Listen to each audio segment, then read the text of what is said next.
नमस्कार दोस्तों, स्वागत है आपका आपके अपने यूट्यूब चैनल अमन प्रयास जीके में। जैसा कि फ्रेंड्स, आज है आपका 12 सितंबर और 12 सितंबर को आपका एसएससी सीजीएल का एग्ज़ाम था, जो कि आपका फर्स्ट वीक का एग्ज़ाम समाप्त हो गया है। तो उसी के आधार पर हम लोग कुछ फ्यूचर में आने वाले कुछ प्रीवियस पेपर को देखेंगे, साथ में कुछ एक्सपेक्टेड क्वेश्चन को भी देखेंगे। तो चलिए वीडियो को स्टार्ट करते हैं। बाकी जो लोग जानते हैं वही लोग जानते हैं व्हाट इज़ दिस, ठीक है। बाकी इसका जो पीडीएफ है आपको टेलीग्राम चैनल पे मिल जाएगा, उसका भी लिंक आपको डिस्क्रिप्शन में दिया गया है, तो आप लोग जाकर उसको भी एक बार ज्वाइन जरूर कर लीजिएगा। तो शुरू करते हैं आज के पहले प्रश्न। तो आज का जो पहला हमारा प्रश्न हुआ है कि कथकली किस राज्य का प्रसिद्ध नृत्य है। ये क्वेश्चन आपका एमपी पुलिस कांस्टेबल का जो एग्ज़ाम आपका हुआ था 18 जुलाई 2016 को शिफ्ट 2 में, वहाँ पर पूछा गया है, ठीक है। तो इसका जो राइट आंसर है वो आपका केरल होगा। कथकली केरल का शास्त्रीय नृत्य है। बाकी कथकली नृत्य संगीत और अभिनय का मिश्रण है। ये अतीत की कहानियाँ सुनाती हैं, खासकर भारतीय महाकाव्यों की और अपने प्रदर्शन की बारीकियों से दर्शकों को मंत्र मुग्ध करती है, ठीक है। बाकी कथकली के कुछ प्रस्तावक भी हैं जो कि इस डांस को करते हैं, जैसे आपके गुरु कुंचु कुरूप हो गए, गोपीनाथ हो गया, कोटाकल शिवरामन हो गए, इसके अलावा रीता गांगुली हो गए, ठीक है। बाकी कथकली में 24 मुख्य मुद्राएं हैं और अन्य छोटी छोटी मुद्राएं हैं, इसको भी याद रखना है। साथ में इसमें भावनात्मक स्थिति को व्यक्त करने के लिए 9 चेहरों के भाव भी हैं, इस बात को भी याद रखना है। इसके अलावा कल ही हमने आपको बताया था कि संगीत नाटक एकेडमी के द्वारा भारत में नृत्य को 8 नृत्य को शास्त्रीय नृत्य का दर्जा प्रदान है। बाकी संस्कृति मंत्रालय के द्वारा 9, जिसमें आपका 6 भी शामिल होता है। वो 8 कौन कौन से हैं आप लोग भी जानते हैं, कल भी हम लोगों ने देखा है, तो अभी हम लोग समय बर्बाद नहीं करेंगे, हम लोग बढ़ते हैं नेक्स्ट क्वेश्चन की ओर। लेकिन उससे पहले दोस्तों आपको बताते चले कि जो भी लोग मॉक टेस्ट वगैरह नहीं देते हैं उन लोगों से पीछे हो जाते हैं जो लोग मॉक टेस्ट वगैरह देके एग्जाम देने जाते हैं, ठीक है। मॉक टेस्ट देने का सबसे अच्छा जो प्लेटफॉर्म है अब तक के आपके मार्केट में, वो है आपका टेक्स्ट बुक पर अभी आपका ऑफर भी चल रहा है फ्यूचर ऑफिसर सेल के नाम से। अगर इस सेल के दौरान अगर आप इनका ईयरली का टेक्स्ट बुक 5 प्रो परचेस करते हैं तो आपको मात्र और मात्र 615 रुपये में मिलने वाला है। साथ में कूपन कोड अगर आप एपीजी यूज़ करते हैं तो आपको यहाँ पर 12% का एक्स्ट्रा ऑफ भी मिलेगा। जैसा कि पिछले दिनों एसएससी का आपका नोटिफिकेशन आपका जो आया है लगभग 40,000 वैकेंसी को लेकर, उसका भी मॉक टेस्ट आपको यहाँ पर अपलोड किया जा चुका है। 640 मॉक टेस्ट, 217 PYPs। इसके अलावा एसएससी एमटीएस की बात करते हैं तो 729 मॉक टेस्ट, 252 PYPs। अगर आप एसएससी सीजीएल एग्जाम की तैयारी करते हैं, टायर 1 का एग्जाम देना है या टायर 2 की तैयारी कर रहे हैं, ठीक है, तो इसका भी मॉक टेस्ट आपका 4 अगस्त 2024 को अपलोड कर दिया जा चुका है। 997 टोटल टेस्ट है, जिसमें आपको स्टैटिक जीके का, करंट अफेयर्स का और सारी चीज़ों का भी आपको मॉक टेस्ट मिल जाता है। एसएससी के अलावा अगर आप बैंकिंग की तैयारी करते हैं, रेलवे एग्जाम की तैयारी करते हैं या स्टेट लेवल का कोई एग्जाम की तैयारी करते हैं, उन सभी एग्जामों का भी मॉक टेस्ट और PYPs आपको यहाँ पर देखने को मिलता है, मात्र और मात्र एक ही पास में, जो कि आपको 615 रुपये में मिलने वाला है। इसका जो लिंक है डिस्क्रिप्शन में दिया गया है और कमेंट सेक्शन में भी पिन किया हुआ रहेगा, तो एक बार आप लोग चेकआउट जाकर जरूर कर लीजिएगा, ठीक है। हम लोग बढ़ते हैं नेक्स्ट क्वेश्चन की ओर। तो हमारा जो नेक्स्ट क्वेश्चन है वह है कि हरिप्रसाद सुरैया का संबंध किस वाद्य यंत्र से है, ठीक है। ये क्वेश्चन आपका एसएससी एमटीएस का जो एग्ज़ाम हुआ था 20 जुलाई 2022 को शिफ्ट 3 में पूछा जा चुका है। तो जो भी लोग आके ट्रेड देते हैं चैनल को बंद कराने का, चैनल को पर FIR करने का, एसएससी को नोटिस भेजने का, तो वो सबसे पहले जाके मिला लें कि आपका ये क्वेश्चन प्रीवियस ईयर में पूछा गया था इस डेट को कि नहीं, ठीक है। आपके सहूलियत के लिए हम यहाँ पर डेट भी मेंशन कर दी है, आंसर की आप लोग के पास है, अगर नहीं है तो हमें बोलिएगा, हम आपको भेज देंगे, ठीक है। तो हरिप्रसाद सुरैया का संबंध किस वाद्य यंत्र से है, ऐसा भी आपसे प्रश्न पूछा जा सकता है कि निम्नलिखित में से कौन बांसुरी वादक या बांसुरी बजाते हैं, तो उसका भी राइट आंसर हरिप्रसाद सुरैया हो सकता है अगर पूछा जाता है तब, ठीक है। तो हरिप्रसाद सुरैया का संबंध बांसुरी से है। बाकी इनका जन्म 1 जुलाई 1938 को हुआ। और एक बार ये प्रश्न बना कि हरिप्रसाद सुरैया का जो जन्म है वो आपका कहाँ पर हुआ था, तो इसको भी याद रखना है, उत्तर प्रदेश के प्रयागराज में हुआ था, ठीक है। इसके अलावा 2013 में एक आपका वृत्त चित्र फिल्म बना बांसुरी गुरु, ठीक है, डॉक्यूमेंट्री है जो कि हरिप्रसाद सुरैया के जीवन पर ही आधारित है। और उन्होंने गण सम्राज्ञी लता मंगेशकर पुरस्कार भी जीता है। 2021-22 पद्म भूषण 1992 में मिला है, पद्म विभूषण 2000 में मिला है। साथ में सत्य शरण की आधिकारिक जीवनी ब्रेथ ऑफ गोल्ड 2019 और सुरजीत सिंह की बांसुरी सम्राट हरिप्रसाद सुरैया की कुछ आत्मकथाएं का भी नाम है, तो इसको भी आपको याद रखना है, ठीक है। नेक्स्ट क्वेश्चन जो पूछा गया है कि संविधान किस अनुच्छेद में उपराष्ट्रपति का प्रावधान है, सॉरी इसका हम डेट मेंशन करना भूल गए हैं कि किस एग्जाम में पूछा गया था। बाकी आप लोग बोलिएगा तो बता देंगे कि किस एग्जाम में पूछा गया था, जिसका राइट आंसर आपका 63 होगा। भारत का उपराष्ट्रपति भारतीय गणराज्य के राज्य के प्रमुख, भारत के राष्ट्रपति का उपराष्ट्रपति होता है। इसके अलावा उपराष्ट्रपति का कार्यकाल राष्ट्रपति के बाद दूसरा सर्वोच्च संवैधानिक कार्यालय है और वरीयता के क्रम में दूसरा और राष्ट्रपति पद के उत्तराधिकारी की पंक्ति में पहला स्थान है। ठीक है, इसके अलावा भारत का जो उपराष्ट्रपति होता है भारतीय गणराज्य के राज्यों के प्रमुख होता है। इसके अलावा अनुच्छेद 63 से लेकर 73 तक का जो अनुच्छेद है भाग 5 वो आपका भारत के उपराष्ट्रपति से ही संबंधित है। तो कुछ अनुच्छेदों को देखते हैं, जैसा कि अनुच्छेद 63 हुआ जो कि भारत का एक उपराष्ट्रपति होगा उससे संबंधित है। अनुच्छेद 64 आपका उपराष्ट्रपति राज्यसभा राज्यों की जो परिषद है और प्रदेश अध्यक्ष होगा। जैसा कि आपको भी मालूम होगा कि उपराष्ट्रपति जो होता है आपका राज्यसभा का प्रदेश सभापति भी होता है। ठीक है, तो इसका जो जिक्र है वो आपका किया गया है अनुच्छेद 64 में। बाकी अनुच्छेद 65 में उपराष्ट्रपति को कार्यालय में आकस्मिक स्थितियों के दौरान या राष्ट्रपति की अनुपस्थिति के दौरान राष्ट्रपति के रूप में कार्य करने या उनके कार्य का निर्वहन करना है। ठीक है, उससे संबंधित है। इसके अलावा अनुच्छेद 66 है, उसको भी देख लेना है, निर्वाचक मंडल से संबंधित है। 67 आपका 5 वर्ष का अवधि होगा, उससे संबंधित है। अनुच्छेद 68 की बात करते हैं तो राष्ट्रपति का पद अगर रिक्त होता है तो उसे भरना होगा। ठीक है, 6 महीनों के भीतर, ये भी है। 69 में आपका है शपथ ग्रहण है। इसके अलावा 70 में है अन्य आकस्मिकताओं में राष्ट्रपति के कार्यों का निर्वहन करना है। बाकी 71 में है राष्ट्रपति या उपाध्यक्ष के निर्वाचन से संबंधित या उससे संबंधित मामले से संबंधित है, तो इसको भी याद रखना है। बाकी वर्तमान में जो भारत के उपराष्ट्रपति हैं और राज्यसभा के सभापति हैं वह हैं जगदीप धनखड़। ठीक है, इसको भी याद रखना है। नेक्स्ट क्वेश्चन पूछा गया कि डैश झील एशिया की सबसे बड़े ताजे पानी की झील है। ठीक है, ये क्वेश्चन आपका NTPC CBT 2 2016 प्रीवियस पेपर में पूछा गया था, जो एग्जाम 18 जनवरी 2017 को शिफ्ट 1 में कंडक्ट हुआ था। ठीक है, तो उल्लर झील एशिया की सबसे बड़े ताजे पानी की झील है।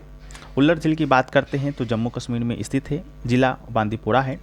इसके अलावा ये झेलम नदी का विस्तार है। एक बार ये भी प्रश्न पूछा था कि इनमें से कौन सा झील झेलम नदी का विस्तार है, जिसका राइट आंसर उल्लर था। इसके अलावा जम्मू कश्मीर की सबसे बड़ी ताजे पानी की झील है। बाकी टुलबुल जो परियोजना है ये आपका इसी झील के मुहाने पर स्थित है। ठीक है, इसके अलावा अगर आपसे प्रश्न पूछा जाता कि एशिया महाद्वीप में विश्व का सबसे बड़ा झील कौन सा है, तो इसका भी राइट आंसर कैस्पियन सागर होता।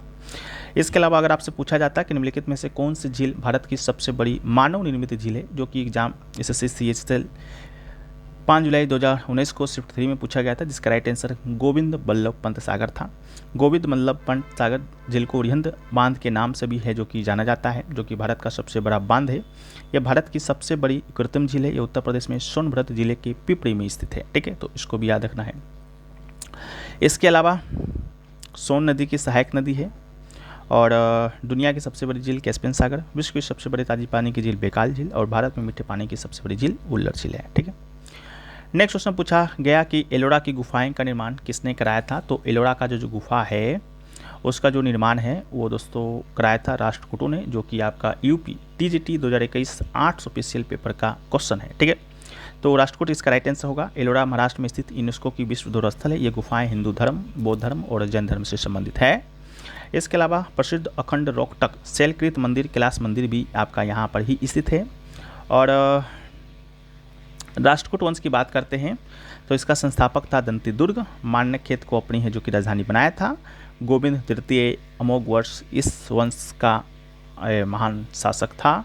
इसके अलावा राष्ट्रकूट वंश धार्मिक दृष्टि से तो सही सुन था, लेकिन वे न केवल शैववाद और वैष्णववाद बल्कि जैन धर्म के भी संरक्षक थे। ठीक है, बाकी एलोरा में जो प्रसिद्ध रॉक कट शिव मंदिर है 9वीं शताब्दी में राष्ट्रकूट राजा कृष्ण प्रथम के द्वारा बनवाया गया है।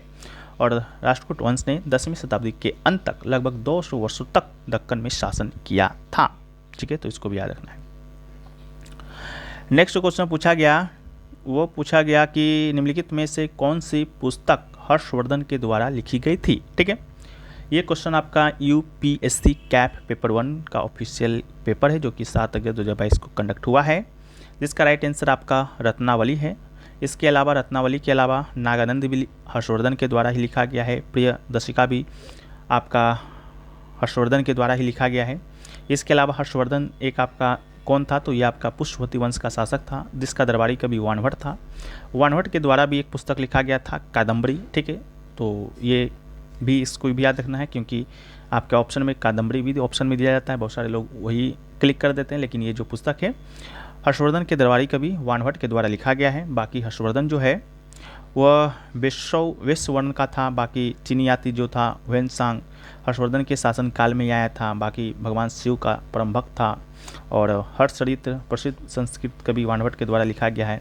ठीक है, जो हर्षवर्धन था उसके जीवनी पर हर्षचरित्र नामक पुस्तक भी लिखा गया है, जो कि वाणभट्ट ने ही लिखा है। ठीक है, तो ये 5 पुस्तकों को याद रखना है, जिसमें से 3 आपका हर्षवर्धन ने और कादम्बरी और हर्षचरित्र आपका वाणभट्ट ने। ठीक है, नेक्स्ट क्वेश्चन पूछा गया कि 12 अगस्त 2022 को शुरू की गई स्माइल 75 पहल किसके पुनर्वास से संबंधित है। ठीक है, एक क्वेश्चन आपका SSC GD का जो एग्ज़ाम हुआ था 8 फरवरी 2023 को शिफ्ट 1 में भी पूछा गया था, जिसका राइट आंसर था भीख मांगने में लगे लोगों के लिए। ठीक है, 12 अगस्त 2022 को केंद्रीय सामाजिक न्याय और अधिकारिता मंत्रालय जो समय थे वीरेंद्र कुमार, उनके द्वारा आपका स्माइल 75 पहल का शुभारंभ किया गया था, जिसका जो फुल फॉर्म होता है support for marginalised individual of livelihood and enterprises. ठीक है, तो इसको भी याद रखना है।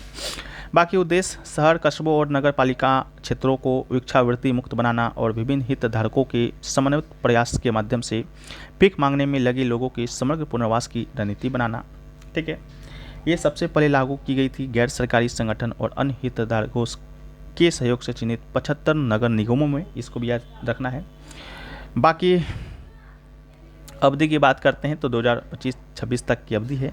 मंत्रालय सामाजिक न्याय एवं अधिकारिता मंत्रालय है। आवंटित बजट की बात करते हैं तो 100 करोड़ रुपया है। ठीक है, नेक्स्ट क्वेश्चन पूछा गया था आपका कि शायद ये पूछा गया कि नहीं, कंफर्म नहीं है, फिर भी आप लोग एक बार देख लीजिए कि भारत ने पहला जो ओलंपिक स्वर्ण पदक है वो कब जीता था। ठीक है, तो भारत ने पहला ओलंपिक स्वर्ण पदक जीता 1928 के एम्स्टर्डम ओलंपिक में।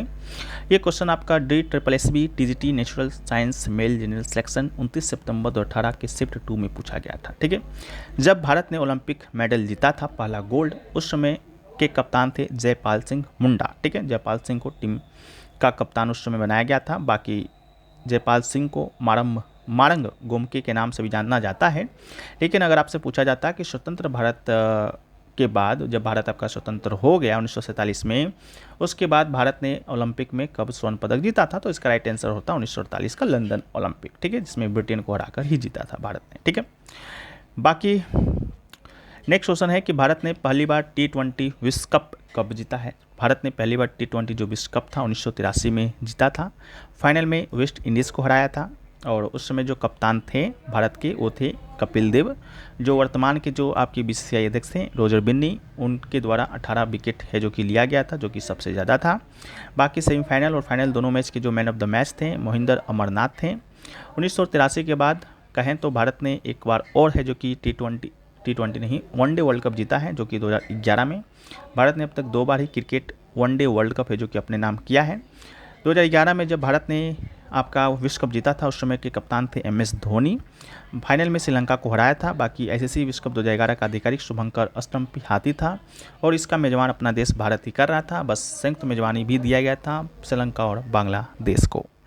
नेक्स्ट क्वेश्चन पूछा गया हेमिस महोत्सव किस भारतीय राज्य में मनाया जाता है। तो हेमिस महोत्सव की बात करते हैं तो इसका राइट आंसर होगा लद्दाख में मनाया जाता है। ठीक है, हेमिस महोत्सव लद्दाख के सबसे महत्वपूर्ण बौद्ध समारोह में से एक है। इस महोत्सव पर व्यक्ति स्वयं मुखौटा पहनकर नृत्य और गायन करते हैं। लामास के द्वारा किया जाने वाला अनूठा मुखौटा नृत्य हेमिस महोत्सव का ही मुख्य आकर्षण होता है। तो मुखौटा नृत्य कहाँ किया जाता है अगर आपसे पूछा जाए तो लद्दाख इसका आंसर होगा।